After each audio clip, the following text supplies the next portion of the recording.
No, sorry. Just getting my steps in. Sorry about that.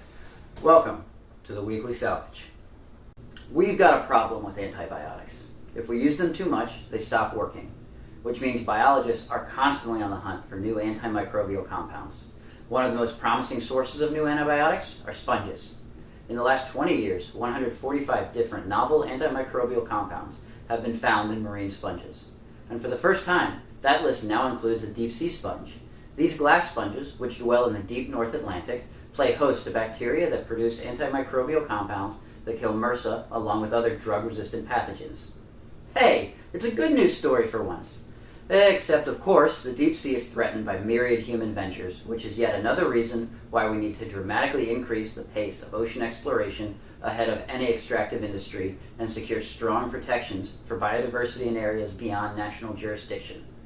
The deep ocean is so much weirder than you can possibly imagine. A humpback whale that entered the Thames River just in time for the Extinction Rebellion protests died. The cause of death has not been determined. It's tough to manage something you can't see. The Clearwater Box is a fluid-filled camera system that can create clear video of oyster reefs in the murky Chesapeake Bay. The platform was successfully deployed in Virginia's Lafayette and Lynn Haven rivers. Despite committing to sustainable fishing practices, the global fishing industry continues to increase pressure on dwindling fish stocks.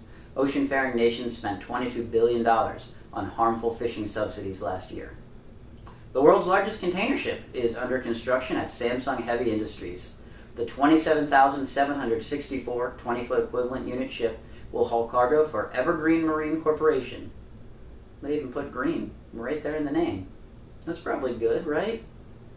And Hurricane Dorian is still making waves, as tropical birds swept up by the storm are being found as far north as Nova Scotia and Newfoundland. Wow!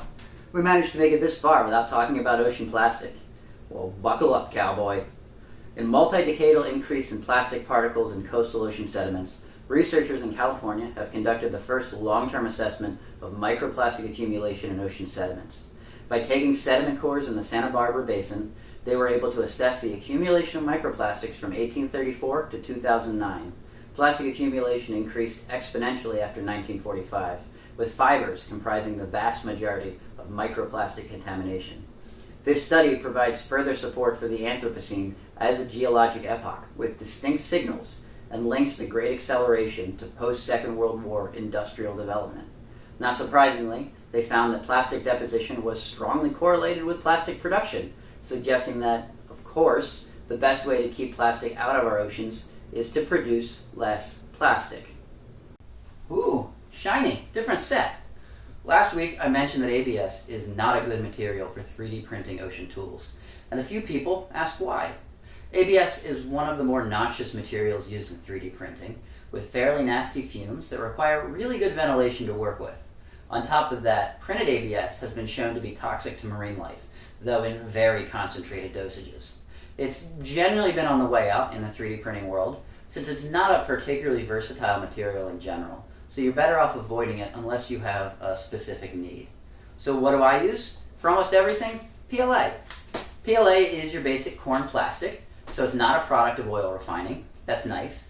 It's generally regarded as safe, which is a not very informative food safety rating. And if you have a hot enough composter, it will compost. But keep in mind, no structural 3D printed material biodegrades efficiently in seawater. So all of it will become ocean plastics if you don't keep track of your trash.